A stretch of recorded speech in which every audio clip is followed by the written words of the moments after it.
Hello friends, अगर आप beginner हो और स्टॉक मार्केट ट्रेडिंग शुरू करना चाहते हो लेकिन समझ नहीं आ रहा है कि ट्रेडिंग एक्चुअली होती क्या है या डर लग रहा है कि लॉस हो जाए, तो ये वीडियो सिर्फ आपके लिए है। ये एक छोटा सा डिस्क्लेमर है। इस वीडियो में कोई भी बाई सेल रिकमेंडेशन नहीं दिया जाएगा और स्टॉक मार्केट में काफ़ी रिस्क इन्वॉल्व रहता है। ठीक है। और ये जितना भी कंटेंट मैं आपको बताऊंगा ये सिर्फ और सिर्फ एजुकेशन पर्पस के लिए रहेगा। इस वीडियो में आप क्या सीखेंगे, ट्रेडिंग क्या होती है, ट्रेडिंग और इन्वेस्टमेंट में क्या डिफरेंस है, बिगिनर को क्या सीखना चाहिए। What is share? शेयर क्या होता है? Share small part of a company होता है। शेयर होल्डर वो होता है जो कि इस छोटा सा पार्ट का ओनर होता है। प्रॉफिट शेयरिंग और ग्रोथ दोनों शेयर होल्डर को मिलता है।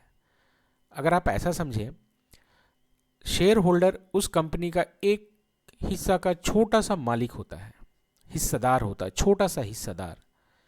तो अगर वो बिजनेस अच्छा करता है, उसमें प्रॉफिट होता है, तो उस प्रॉफिट का लाभ शेयर होल्डर को ही मिलता है।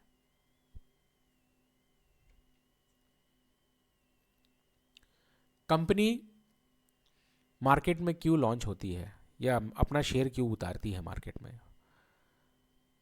अगर कंपनी को पैसा चाहिए तो वो पैसा मार्केट से लेती है, हम लोगों से उठाती है। उसके एवज में वो क्या करती है, अपने कंपनी का एक छोटा पोर्शन आपको देती है शेयर के तौर पे। तो वो ऐसा क्यों करती है? कंपनी को अगर पैसा चाहिए मार्केट से तो ये करती है। पैसा क्यों चाहिए? किसी भी कारण चाहिए हो सकता है, या तो उन्हें अपना बिजनेस को एक्सपैंड करना हो सकता है, या तो कर्ज कम करना हो सकता है, या तो किसी और बिजनेस में लगाना हो सकता है, या कोई दूसरा बिजनेस को अक्वायर करना हो सकता है। ये सारा केसेस में पैसा रेज किया जाता है और इसको हम लोग बोलते हैं initial public offering. Stock market क्या है? स्टॉक मार्केट एक वो जगह है जहां पे कंपनीज अपने शेयर्स को पब्लिक को बेचते हैं। ठीक है। एग्जाम्पल रिलायंस हो गया, टीसीएस हो गया, इन्फोसिस हो गया, काफ़ी शेयर्स हैं जो कि लिस्टेड है मार्केट में। अब शेयर की खरीद बिक्री के लिए हमें एक एक्सचेंज चाहिए। ठीक है। इंडिया में बेसिकली दो बड़े एक्सचेंजेस हैं जहां मैक्सिमम शेयर ट्रेडिंग्स होती है। एक एनएससी और एक बीएससी, नेशनल स्टॉक एक्सचेंज और बॉम्बे स्टॉक एक्सचेंज। शेयर की खरीद बिक्री इन्हीं एक स्टॉक एक्सचेंज के थ्रू होती है। अब मार्केट में आप दो चीज़ कर सकते हैं, या तो आप इन्वेस्टमेंट करेंगे या तो आप ट्रेडिंग करेंगे। इन्वेस्टमेंट क्या होता है? अगर आपका व्यू लंबा है 5 से 10 साल का, तो आप इन्वेस्टमेंट करेंगे। इन्वेस्टमेंट में वेल्थ क्रिएशन होता है। ट्रेडिंग छोटे समय के लिए होता है और इसको बेसिकली इनकम जनरेशन के लिए यूज किया जाता है। इन्वेस्टर और ट्रेडर में मूल डिफरेंस क्या है? पहले मैं इन्वेस्टर के बारे में बताता हूँ। इन्वेस्टर जो होता है वो लंबे समय तक मार्केट में रहता है, इन्वेस्ट करता है, किसी कंपनी का शेयर खरीदता है, वो लंबे समय तक रखता है। ठीक है। शेयर खरीदने से पहले वो उसकी सारी जानकारियाँ लेता है, जैसे वो कंपनी प्रॉफिटेबल है कि नहीं, लगातार कितने क्वार्टर में प्रॉफिटेबल है, किस क्वार्टर में उसने लॉस किया है, लॉस का कारण क्या था, कहीं उसका कंपनी का कुछ इशू था या कि ग्लोबल रीजंस के कारण लॉस हुआ, राइट। उसका प्राइस, शेयर का प्राइस जस्टिफाई कर रहा है कि नहीं उसके प्रॉफिट को, उसके प्रॉफिट जो है वो कैश फ्लो में कन्वर्ट हो रहे हैं कि नहीं हो रहे हैं। प्रॉफिट कैश फ्लो में कन्वर्ट होने का मतलब क्या है? बहुत कोई प्रॉफिट सोच लिया मतलब वो मुनाफा में है, लेकिन बैलेंस शीट में प्रॉफिट के बाद एक वर्ड आता है कैश फ्लो। कैश फ्लो एक सही माप है जिससे आप पता कर सकते हैं कि कंपनी के पास रियली में पैसा आ रहा है कि नहीं, वो इंपॉर्टेंट है। तो अगर कैश फ्लो पॉजिटिव है, कंपनी के पास पैसा आ रहा है।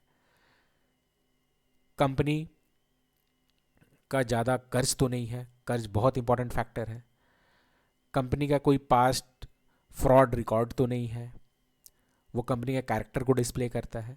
ये सारा चीज़ एनालाइज करने के बाद आप एक शेयर को खरीदते हैं और लंबा समय का व्यू रखते हैं। भाई ये शेयर ले लिया, अब हम 5-10 साल तक का मेरा व्यू है कि मैं इसको पकड़ के रहूँगा, 2 गुना 3 गुना 4 गुना 5 गुना जब होगा तो मैं इसको बेचूंगा। ये व्यू आपका रहता है। इसमें स्ट्रेस कम है क्योंकि इसमें सारा होमवर्क आपने पहले कर लिया है, आपने एक बार खरीद लिया है, बस आपको अब बैठना है। ठीक है। ट्रेडर, ट्रेडर तो भाई साहब को शॉर्ट टर्म में पैसा बनाना है। वो क्या करेंगे, वो चार्ट देखेगा, चार्ट देख के वो एनालाइज करेगा कि प्राइस ऊपर जाएगा कि नीचे जाएगा, उसके हिसाब से वो अपना ट्रेड डालेगा। अगर प्राइस ऊपर जाएगा तो उस शेयर को खरीदेगा, अगर प्राइस नीचे जाएगा तो उसको बेचेगा। ठीक है। डिसिप्लिन नीडेड है, ट्रेडर के पास डिसिप्लिन होना बहुत इंपॉर्टेंट है, क्योंकि जिस प्लान, अगर वो प्लान कर रहा है कि यहाँ से मेरे को चार्ट में दिख रहा प्राइस ऊपर जाएगा, तो ठीक है, प्राइस उतना ऊपर जाएगा। मान लीजिए अगर प्राइस ऊपर नहीं गया तो नीचे कहाँ तक जाएगा कि मैं इस शेयर को होल्ड करूँगा और किस प्राइस पे मैं लॉस बुक करके निकल जाऊँगा, वो बहुत इंपॉर्टेंट है। होता क्या है कि जब प्राइस नीचे जाता है ना, तो आदमी पकड़ के वो शेयर को बैठे रहते हैं, वो सोचते हैं अब घूमेगा अब घूमेगा, वो घूमता नहीं है। और जो फॉर एग्जांपल अगर आप देख लो, मान लो कि रिलायंस का शेयर चल रहा है 1500 रुपये या 1600 रुपये में चल रहा है। ठीक है। आपने वो शेयर को ख़रीदा, सोचा ये 1600-1700 पे जाएगा तो मैं इसको बेच दूंगा, और नीचे 1550 रुपये नुकसान, 50 पे नुकसान से होगा तो फिर इसको बेच दूंगा। लेकिन जब 1550 जाता है तो आप बेचते नहीं हैं। ठीक है। फिर वो धीरे धीरे 1500 चल जाता है तो आप बोले अब तो अरे यार 100 घूम गया, अब वापस घूमेगा तो बेचेंगे। आप देख रहे हो वो बढ़ नहीं रहा, फिर वो 1400 चल जाता है। आप क्या कीजिएगा, जहाँ आपको 50 रुपये नुकसान लेना था वहाँ आप 200 रुपये नुकसान लीजिएगा एक शेयर में और बेचिएगा। उल्टा होगा प्रॉफिट में। अगर मान लीजिए 1600 से वो गया 1650, आपने नहीं बोला नहीं अभी नहीं बेचेंगे, फिर 1675 गया, आप रुके हुए हैं कि भाई मेरे को 1700 का मेरा टारगेट है, पर जैसे 1675 से वो 1625 आया, आप डर के उसको बेच देंगे और बाद में वो पता चलेगा वो 1700 का टारगेट आपको दे चुका था। तो यहाँ पे क्या हुआ, लॉस तो आपने पूरा लिया, पूरा क्या लॉस आपने 4 गुना लिया, लेकिन प्रॉफिट तो आपने कुछ लिया ही नहीं। तो इसके कारण क्या है कि आप हमेशा लॉस में रहेंगे। तो अगर डिसिप्लिन नहीं है, मार्केट में पैसा बनाने का मूल्य मंत्र आप मान लो डिसिप्लिन है। अगर आप डिसिप्लिन है तो आप पैसा बना लोगे एज अ ट्रेडर। ट्रेडिंग क्या होता है? Trading short term buy and sell है। प्राइस मूवमेंट से प्रॉफिट और लॉस डिसाइड होता है ट्रेडिंग में। हाउ शेयर प्राइस मूव्स, ये बहुत इंपॉर्टेंट चीज़ है भाई। ये बिल्कुल वैसे ही होता है जैसे आम जीवन में हम लोग देखते हैं। भाई आज इस बार टमाटर बहुत महंगा हो गया है। क्यों महंगा हो गया है? टमाटर महंगा इसलिए हो गया है क्योंकि सप्लाई बहुत कम है और डिमांड बहुत ज़्यादा है। तो उस केस में क्या होगा, प्राइस ऊपर चला जाएगा। सेम चीज़, गोभी बहुत सस्ता हो गया है। क्यों सस्ता हो गया है? सप्लाई भर के है, डिमांड उतना नहीं है, तो प्राइस नीचे हो गया है।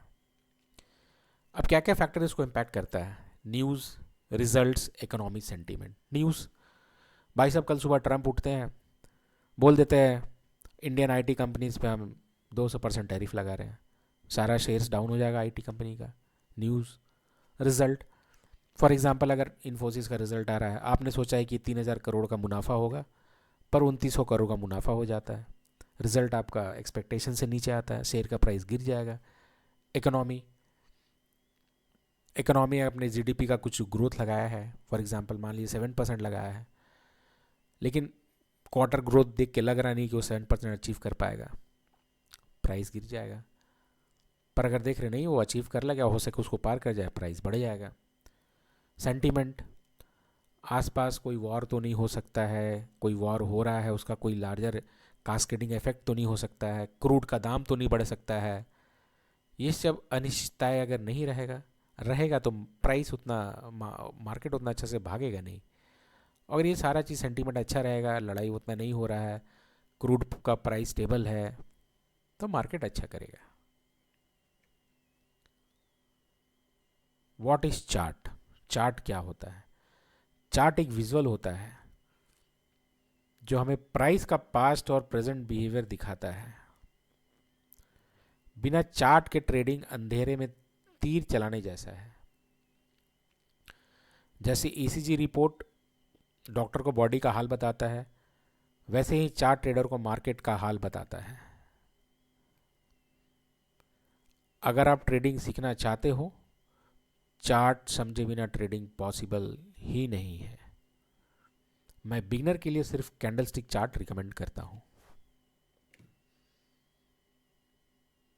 ये कैंडलस्टिक चार्ट है, इसमें 2 कैंडल है, एक ग्रीन कैंडल है, एक रेड कैंडल है। ग्रीन कैंडल में आप देख रहे होंगे प्राइस नीचे खुला ओपन, फिर नीचे गया, सेलर ने नीचे ले जाने का कोशिश किया पर बायर में स्ट्रेंथ ज़्यादा था, वो ऊपर लेके चला गया, ऊपर हाई तक गया, फिर थोड़ा सा नीचे रिट्रेस किया और क्लोज हो गया। तो इस कैंडल में मेरे को दिख रहा है प्राइस नीचे खुला है, ऊपर बंद हो रहा है, मतलब भाव ऊपर गया है, तो ये अपडे था। एक रेड कैंडल है, वहाँ देखेंगे प्राइस खुला, बायर ने ऊपर ले जाने की कोशिश किया, सेलर ने प्राइस को नीचे लेके आ गया, फिर नीचे आसपास हो आके बंद हो गया। तो इस दिन क्या है, सेलर डोमिनेट कर गया है, बायर वीक है, सेलर स्ट्रांग है, रेड में क्लोज हुआ है तो ये सेलिंग प्रेशर का डे है। ग्रीन में क्लोज किया है वो बाइंग पावर बताता है। रिस्क एंड रियलिटी, मार्केट में प्रॉफिट की गारंटी नहीं है, लॉस मार्केट का सत्य है, मार्केट में लॉस होगा ही होगा। नॉलेज बिना ट्रेडिंग या इन्वेस्टिंग नहीं हो सकता है। Knowledge is must. पहले आपको लर्न करना होगा, मार्केट को समझना होगा, चार्ट को समझना होगा, चार्ट से बातें करना होगा, डिसिप्लिन रहना होगा, पैसा अपने आप आपके पास आएगा। पर अगर आप सोचेंगे कि बिना कुछ किए हम पैसा कमा लें, तो आप सारा पैसा मार्केट में खो दीजिएगा। बिगिनर्स वार्निंग स्लाइड, बिना सीखे trading is equal to loss. बिल्कुल वैसे ही है जो बिना सीखे बाइक लेके निकल गए रास्ता में और एक्सीडेंट हो गया, वो गारंटी है कि बिना सीखे बाइक चलाएंगे एक्सीडेंट होगा।